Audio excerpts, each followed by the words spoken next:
Compañeros, welcome to the SQL Data Partners podcast, the podcast dedicated to SQL Server-related topics, which is designed to help you become familiar with what's out there, how you might use those features, or ideas on how you might apply them in your environments. I am Carlos L. Chacon. And I am Steve Stedman. We are two data professionals trying to help others get a better handle on their database environments, either through this podcast, our training, or our consulting practice. Thanks for joining us on the SQL Trail. Welcome to the show. SQL Data Partners.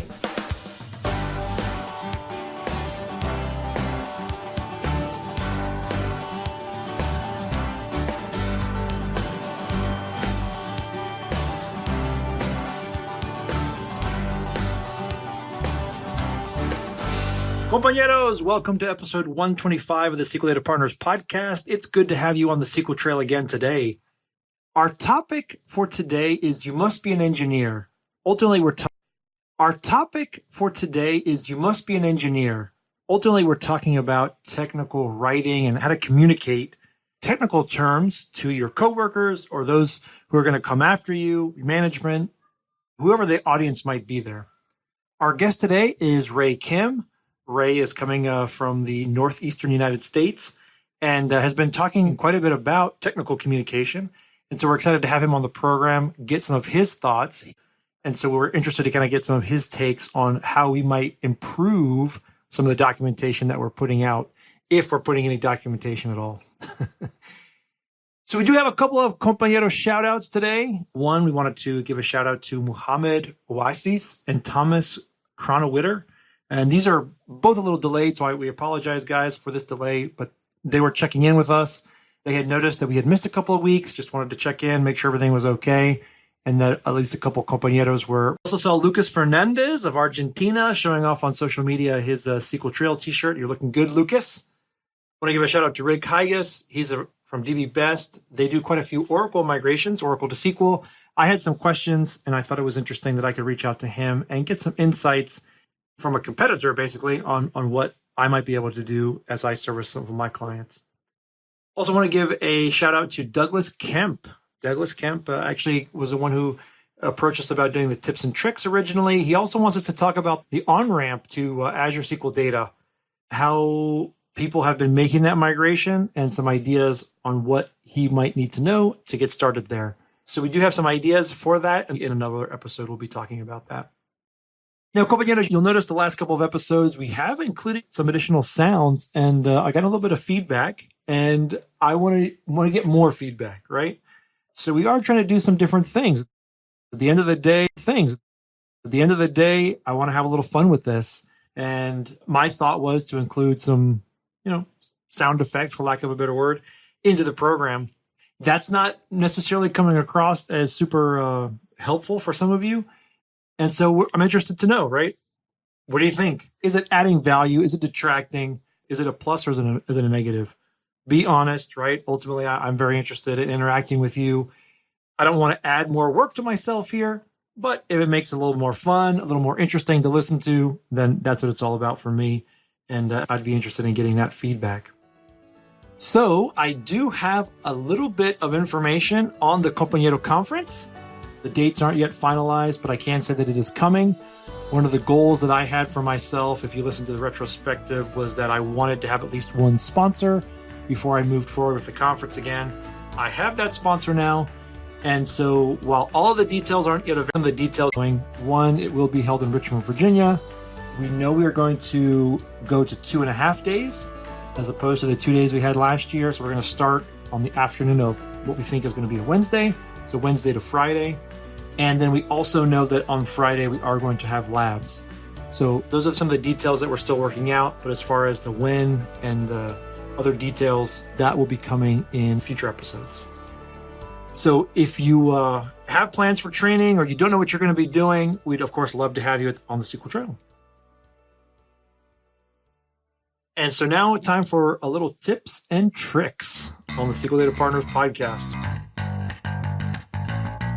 So this one is a new feature I saw with Management Studio. So the scenario will be that you have run a runtime query. These are normally queries that haven't gone into reporting services or things like that, or for whatever reason, there's some data that you want to put into Excel that you got to send to somebody, right? It's not going to be repeated, but they need this query and they want you to give it to them. Well, it used to be that you had to go, run the query, right? Copy it out and then, stick it into an Excel and then save it, as the CSV and whatnot. It used to be a little cumbersome. Well, you'll notice now that I'm running my query, select star from cat, and I want to take the output of this and I want it to send it in a CSV.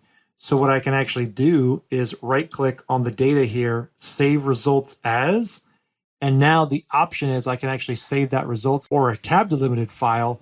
And I, can skip that as far as the copying and pasting it. And so I thought that was kind of a neat little addition and our enhancement to SQL Server Management Studio. The music for this segment is called Happy Rock from bensound.com, used under Creative Commons. And so that is your tip and trick for the week. Okay, so we're now ready to get into the conversation with Ray. The show notes for today's episode are going to be SQLDataPartners.com/communication or SQLDataPartners.com/125. Okay, so let's go ahead and get into the conversation with Ray. So Ray, welcome to the program. Thank you. Great to be here. Yeah, it's great to have you on the show. Yeah, so from upstate New York, we don't get too many from up that way. And while we haven't quite hit spring in the United States, we're glad to know that you haven't frozen this winter. It was a lot worse a few weeks ago. So Oh, I bet. Oh man, yeah. It seems like lots of snow up in your area in the wintertime. Right, and anytime you see a temperature that is a minus sign in front of it, that tends to, shall we say, make you hesitate. Ultimately, our topic is about technical communication, and so I'm going to start this dialogue off with a story, which you may have heard before, right? Sure.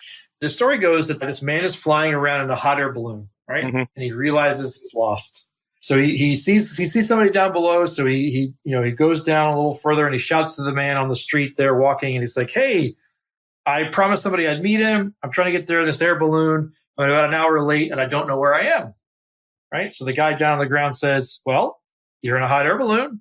You're hovering about 35 feet in the air, and you're at such and such latitude and longitude." And the balloonist says, "You must be an engineer." And the guy on the ground says, "I am. How did you know that?" And the balloonist says, "Well, everything you told me is technically accurate, but I have no idea what to make of your information. And the fact is that I'm still lost." Yeah. And the guy on the ground says, "Well, you must be a manager." And the guy in the balloon says, "I am. How did you know that?" "Well," says the man on the ground, "you don't know where you are or where you are going. You have made a promise which you have no idea how to keep, and you expect me to solve your problem. The fact is that you are in the exact same position as you were before we met, but now it is somehow my problem." I like that. Yeah. I'm going to have to remember that.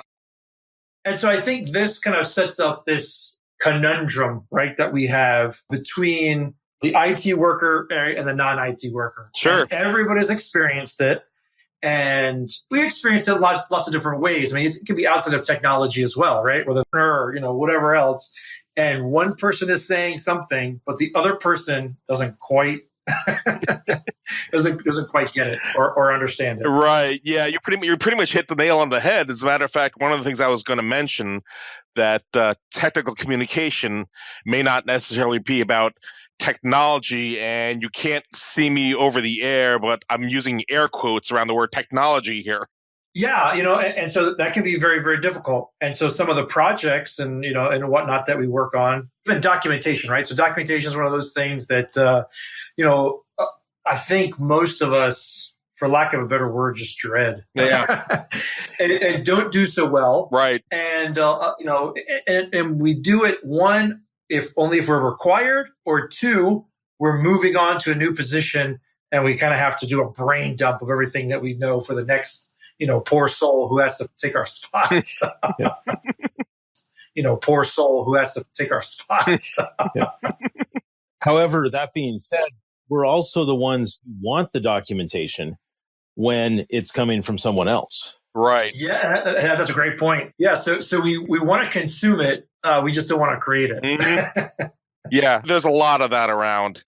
And one of the big reasons why I started doing these for my SQL Saturday topics was to make some kind of attempt, if you will, to fix that, I guess, address that. It's one of the big, how should I put this, elephants in the room, I guess. Everybody acknowledges that it's important, we got to do it, but nobody wants to do it. How does somebody get better at technical communication?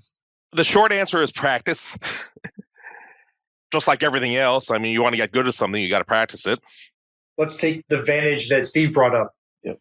And let's think about so we all like to consume documentation, right? And maybe even a step further is a lot of times, have you ever read a document and been completely unsatisfied? Let me put it this way. Welcome to my world.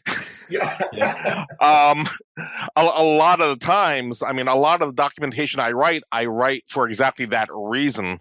I'll look at a document, I'll say to myself, this is a load of, well, you know what, I can't repeat that over the air. Right. And I'll take that thing, I'll start reworking it. Let me put it to you another way. For any developers that are out there, how many times have you looked at a piece of code and said to yourself, what the heck was this guy thinking? It's been a couple hours since I've done that. And by the way, more often than not, speaking as someone who has done development work myself, more often than not, the code that I've seen is my own. Yeah. Yep. The double whammy there. Right. So a lot of the times I'll look at that and I'll say to myself, what was I? No matter how good you think you are or how well you think you do something, there's always room for improvement. What then makes a good technical, and I guess for all intents and purposes, we can talk about verbal communication, but I think maybe for a minute we're talking about the written communication, so documentation. Sure. What are some of the elements of good documentation? Well, I think one of the big things is you're familiar with what's called the KISS principle, yes? I am. Keep it simple. Yes, correct. I think that's one of the biggest things that we need to do in terms of writing good documentation. And there are too many people who don't understand that. I've seen too many cases where a person is trying to write some kind of technical document, let's say a step-by-step instruction just to throw an idea out, and this person insists on including every little step and every single detail in there. That's problematic for a bunch of reasons. Number one, it makes it hard to read. One of the things that I espouse in my SQL Saturday presentations is that reading is work. And people don't realize that. Sure. When you're going through a technical document, you don't want to read a book. This is not a novel. Yeah. Right. I mean, how many times have you looked at a document or even just some writing or whatever, or even something as simple as, say, an instant message from somebody, and all you see is this big black glob of text. Right. Now, yeah, let me ask you something. Do you really want to read that? Yeah. Well, it's tough, right? Because I feel like I guess I'm of two sides, right? Because I think back to my calculus days, right? And there's this cartoon Right. where the calculus problem is on the chalkboard, right? And then the guy has in the middle, he has magic happens, right? Yep, I've seen that one. Yep. And then you just have the answer. And so I guess I can agree, and it makes a lot of sense that the detail is a killer, right? I think that's a great point. But I guess I've also been in that place where I feel like, okay, well, you've started with the problem, and then you kind of have this answer here, but I have no idea what's in the middle. Yep. And I think a key part of that, and I'd be curious your thoughts on this, but is really understanding who the audience is. Right. That is a huge part of it. Yes. There are some people that you have to use that amount of detail to be able to get the point across and to get it clear. And there's others where maybe you're more on the same wavelength and you're able to just keep it short. Yep. And they get the point, like the calculus proof. Yep. I think if it was someone who doesn't know calculus as well, they probably need a lot more details. Yep. Knowing the answer to that goes a long way in determining what kind of document you're going to write, how you got to use, what level of detail you're going to use, what buzzwords you're going to use, and so on and so on and so on. Yep. Do you actually include that in your document? You actually say this is intended for you, X person? As a matter of fact, yes, I do. One of the things that I try to do is I'll include a section that says assumptions. and I'll say something to the effect of, this document assumes you understand T-SQL. Or X, Y, and Z. Right. Yep. There are a lot of times when you write this stuff and you have to make some assumptions as to who's going to be reading this thing. Fortunately, there's not much of a way around that. Right. Yeah, and I was just thinking of an example just today that happened where I was looking at some, quote, technical documentation on a process that was part of a database system that was doing finance data for a company. Right. And it became very clear that the audience it was intended for was the controller at the company. And that would help me looking at stored procedures and web code to figure out what was going on. It was all intended for the end user who was going to be, who was an accounting, a finance person, you know? Yep. Right. Yep. And I think that that's one where the assumption was that's it. That's all the technical documentation there was. Right. But it was technical from the wrong perspective, I think. Yeah, you're exactly right. I come across that all the time. There are documents out there where it explains some really good concepts, but you suddenly realize halfway through it that you're the wrong audience. You are not the person who this is targeting.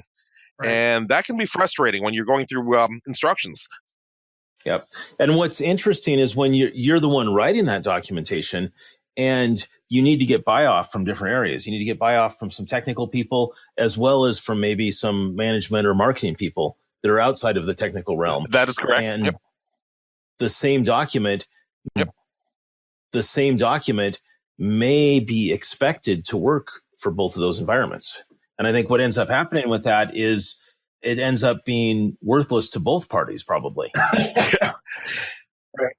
One of the things in my career is I have been blessed with the fact that I have actually worked in both a software development environment and I've also worked in a professional technical writing environment. And one of the things that a lot of people don't realize is that there is such a thing as a document development lifecycle. Obviously, everybody's heard of SDLC, the software lifecycle. Sure. And lifecycle. Sure. And the process between the two is identical. There is no difference. I mean, when you're creating a document, you have your planning stage, your development stage, your testing stage. Yes, there is such a thing as testing a document. Yeah. Hey, read this. You understand it? Exactly. The first thing I do is anytime I write a document, I'll send it off to people. I never, ever send it out into production right away. I'll have people review it. I'll say, guys, take a look at this. Is what I wrote accurate? And can you follow it?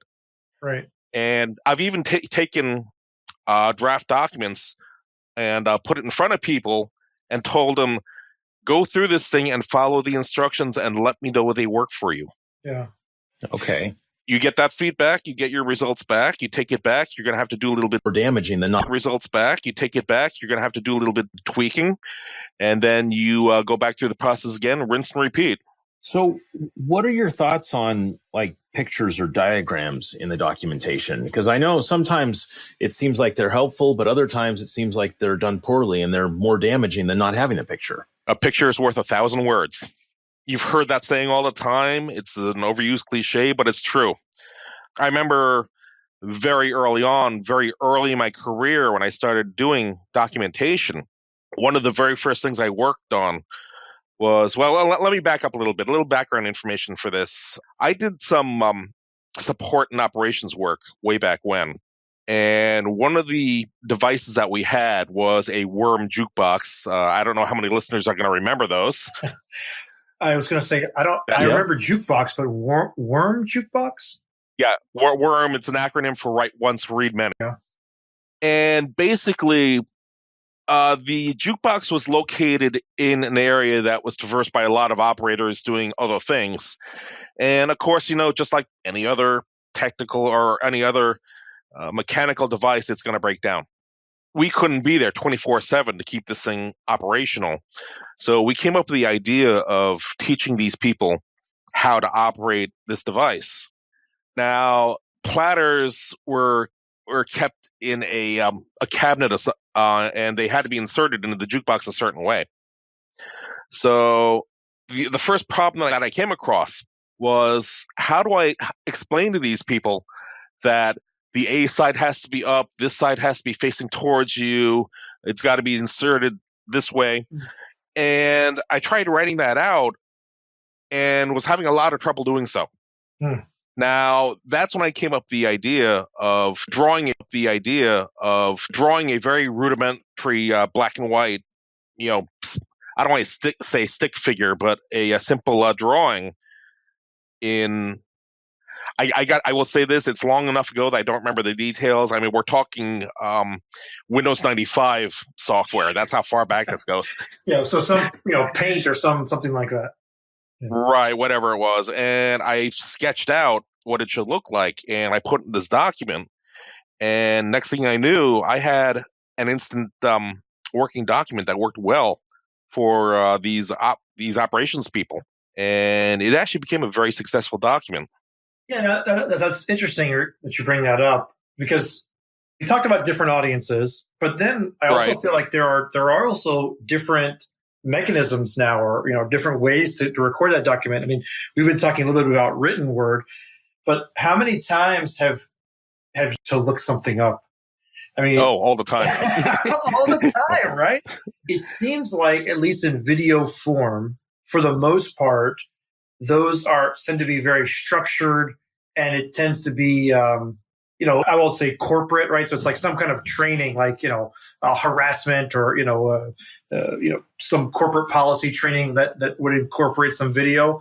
But I wonder if video or audio might increase or might make our lives a little bit easier when we start thinking about some of this stuff. I don't see it very much, I guess. Are you seeing that adopted at all? I can't really say, because in the environment that I'm in, I probably haven't been exposed to a lot of that. Well, I don't see it. Do you see it, Steve? Well, I mean, I don't see it in-house at a lot of places. I mean, I see a lot of things where people are doing that on YouTube, everything from how to fix your plumbing to equal queries. And I think there's a real mix there of what's done well and what's done poorly. But I just have a feeling that if you're working in an office environment and suddenly you start loading up the network location where all the documentation goes with a bunch of videos, that suddenly someone's going to start complaining about the amount of disk space you're taking up, when it could be done in a Word document that was much smaller. Whether or not that's a better way or not, that's a whole different argument. Yeah. My personal opinion to that is it depends. Sure. It depends on, once again, let's go back to, it depends on who your target audience is. Are they going to want to see a video of this, and would it be helpful for them to see a video? But at the same time, I've also come across instances where a written document is probably more appropriate. I'll tell you about something I came across relatively recently. One of my projects lately has been working on an internal social network, if you will. And this actually kind of goes back to our discussion about graphics and layout and design. But let me back up a little bit here. I will say that I have a love-hate relationship with this network that they put together. I like the concept, which was basically try to keep the entire company informed, which is a noble concept. It's understandable. Right. That's what everybody wants to say. Right. So we're not doing social media here, right? We can't just keep tweeting, right? Like right. our updates, right? But so okay, yeah, what's kind of the middle ground here? Right. But I wasn't crazy about the execution. Sure. I'll tell you what, one of my biggest frustrations about this site that they put together is a very simple question that should be answered only by the UX. This is not something that you should have to go to a document to read the instructions for. And that question is, where do I begin? Sure. I'm sitting here trying to figure out where am I supposed to go into this interface, and I couldn't answer that question. Now, going back to our discussion about YouTube videos, they included this section of videos for getting started. And I was going through this thing, and I was saying to myself, I don't want to listen to videos to go through this thing. I either want to read a document to figure this out, but even before that, I shouldn't have to read the document to figure out the answer to my question. A good interface, and going back to our earlier thought about graphics, is that a good interface should answer that for you without having to look it up. Sure. So if we were to apply that to us, right? Because we do have some developers listening, right? And I'm not sure how many of them are necessarily UX folks, but I think the application there would be, maybe so self-documenting code or right practices that are going to how things are set up. Right. And if you wanted to take a peek, you kind of have everything is kind of set up in a similar fashion, right? Rather than a hodgepodge of different things. Mm-hmm. I think one thing that would help that out, this comes out of a web page I came across recently, Grammarly.com. I came across an article that talked about a number of things that make a great writer. What I'll do is I'll send you the link to this thing so you can post it along with the webcast. Yeah. But I remember one of the things I saw in there was having a good sense of empathy. What is the reader or your target audience feeling? Going back to that instructional document about the worm device, but one of the things I said to myself when I sat down and wrote this thing was, okay, I'm sitting in the operator's shoes. If I was reading this document, what would I want to see? And one thing I discovered was that that mindset actually went a long way in trying to figure out how to write this thing and where to go with this document. Right. But I'll send you the link. It's all in there. It was a really good read. Admittedly, I was hoping a little bit, right, that there would be this like, oh, here, you just follow these 3 steps and this will solve all your problems. If only it was that simple. I think at the end of the day, what we're what we're getting at is, just like everything else, right? It takes thought and planning.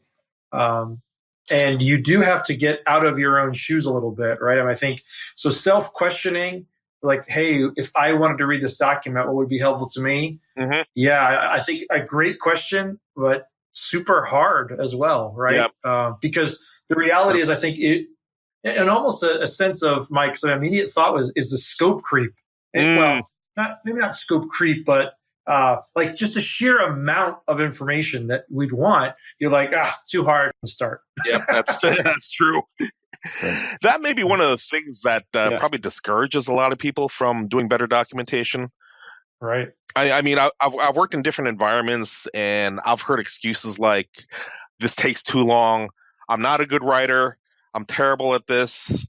And one of the really big ones, and this just really ticks me off, is there are too many people out there who are saying it just isn't a priority. Yes. More often than not, you look at environments out there and let's say they're cutting staff and budgets and writers are often one of the first people to get cut. Yeah, if you even have a writer. So that's I don't know that I've ever worked in an organization that's had a technical writer. Right. There's been marketing people, mm-hmm. but there's never been anybody assigned to the IT group to do any of that writing. And I think what it comes down to in that is that the group to do any of that writing.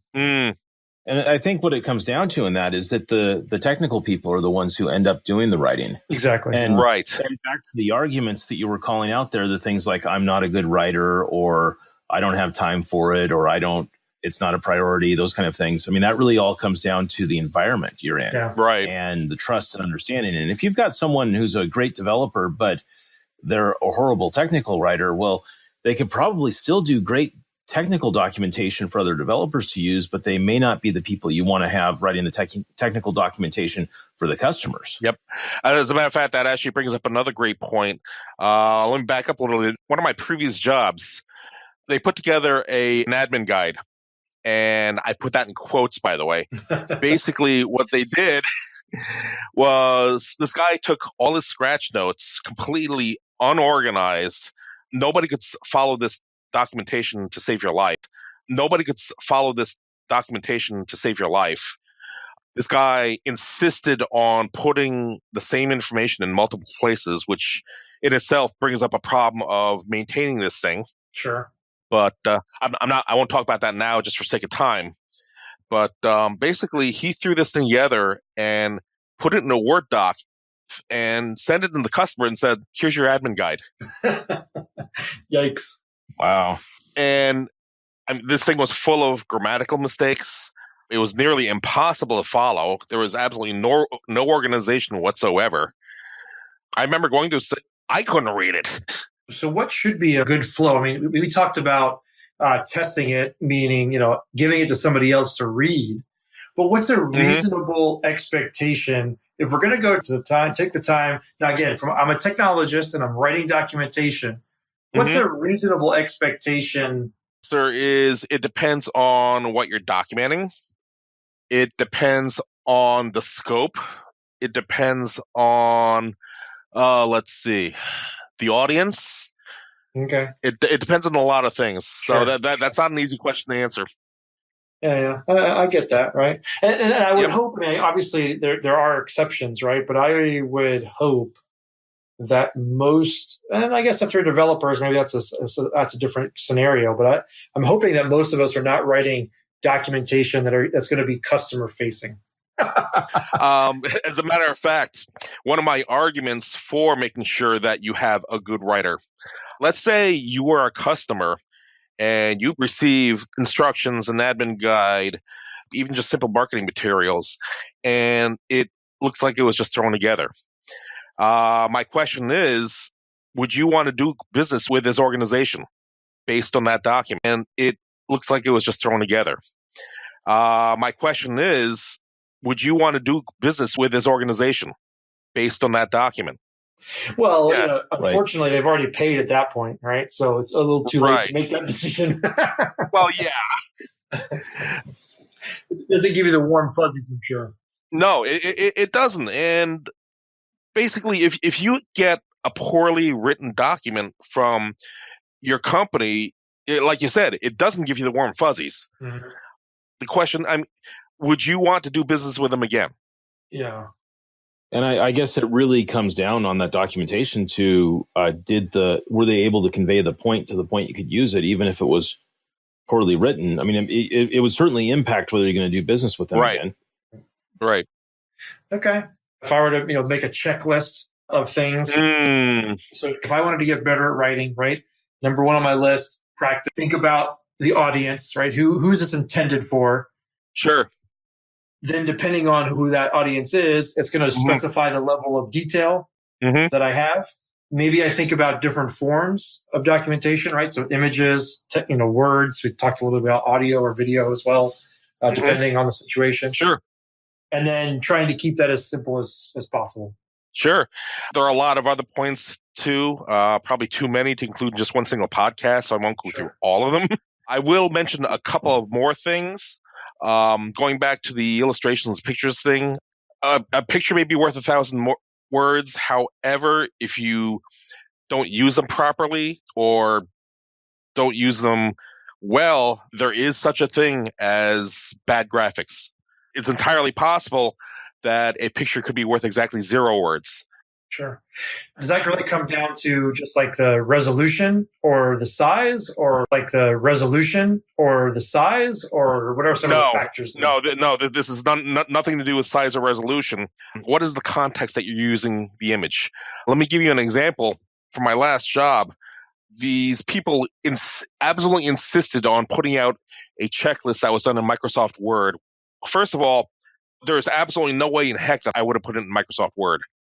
Okay. First of all, but they put this thing out with absolutely no testing, with no feedback whatsoever. And these graphics that they had that were supposed to be quote unquote helpful.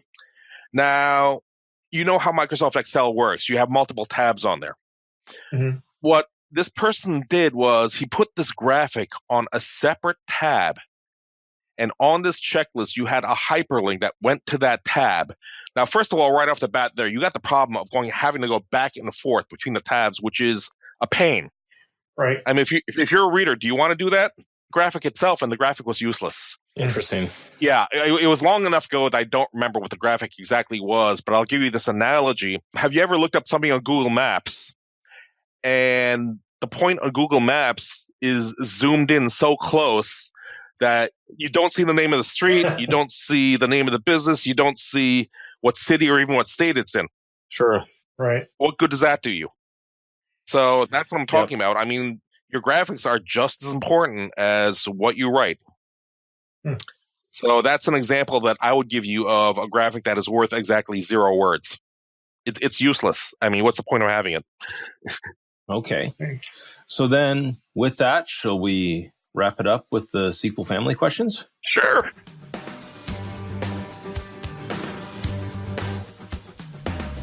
How did you first get started with SQL Server? That's a good question. I'll be honest with you, that's pushing my memory because it goes way back.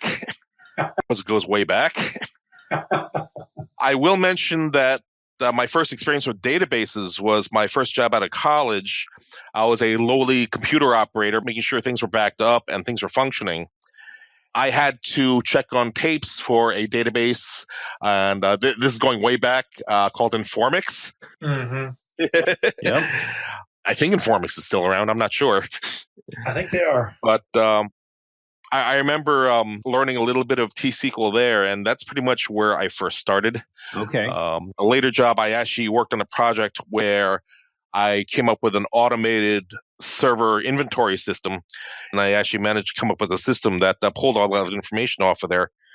That was pretty much my first big foray into SQL Server. Now, with that time in SQL Server, if there's one thing you could change about the database, what would it be? Well, first of all, let me say that right now, I am biased towards SQL Server. I would really much prefer working with SQL Server. I'll often joke with my friends like, oh, I hate Oracle, blah, blah, blah, blah. One thing that I do like about Oracle that SQL Server does not really do is basically opening and committing transactions. The reason why I like that is it prevents mistakes. I guess I'm not quite sure that I follow what you're saying because Okay. I mean, it is a transaction system. So. Yeah, what I mean is SQL Server includes the clause to begin trans, commit trans. Uh-huh.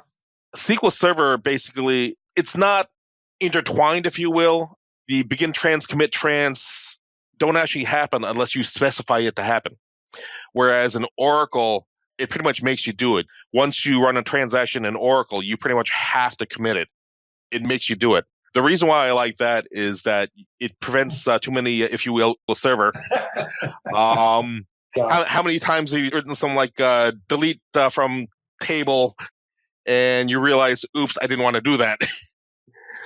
So sure. There's a reason why I got in the habit of writing the where clause first before writing the actual select or delete statement. Okay. So what's the best piece of career advice that you've received? I don't remember a piece of advice that I myself received. One of the big reasons why I've been focusing more on writing and communication is I've noticed that as I get older, my interests and my career choices tend to change a little bit. Years ago, I really wanted to be a developer, a programmer, whatever. And as I got older, what I'm finding out is I enjoy doing development work, but I'm not as passionate as I was about it once upon a time. Whereas now I'm finding out that I'm much more passionate about communication and writing. Having said that, I would say if I had to at least give a piece of advice, I would say probably go with your strengths. Okay, sure. So our last question for you today, Ray. If you could have one superhero power, what would it be and why do you want it? Considering the line of work I'm in, I'd say reading minds. There you go. Rather than reading documentation. Yeah.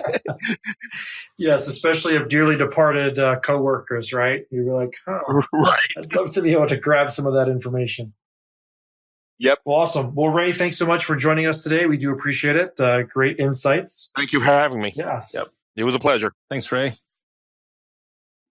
a couple of notes. We hope you found that interesting.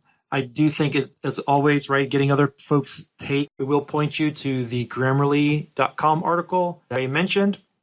Ray didn't seem to necessarily agree with me here, but I do believe that there are going to be additional ways, other than just typing in Word, that we're going to be able to communicate some of these ideas. Obviously, I'm a little partial to the audio format. That may be a little weird in a corporate setting. Again, I think it's just more about culture. But at the same time, and then maybe to extend that just a little further with video as well, right? So if somebody had to choose between not having anything and seeing a video where you're at your desk just talking into a microphone and trying to go through some of the motions to at least explain some of these things, I think they're going to choose that latter. And so it'll be interesting to see how that continues to evolve. I mean, you just think about the way that we get training. Yes, obviously there's in-person events and, SQL Saturdays and things like that. But you think about the amount of online training and things that we get and how we can begin to put that together. But I think there are some important concepts. So there are some additional things to think about, and that is practice does in fact make perfect. This is LinkedIn, perfect. This is going to be something that you have to attempt multiple times at, right? We talked a little bit about getting feedback. And as always, compañeros, we're interested in getting your feedback. You can leave us comments on the show notes page for today's episode, which will be at sqldatapartners.com/communication, or you can reach out to us on social media. Our music for SQL Server in the News is by Mansardian, used under Creative Commons. You can connect with me on LinkedIn. I'm at Carlos El Chacon. And compañeros, I'll see you on the SQL Trail.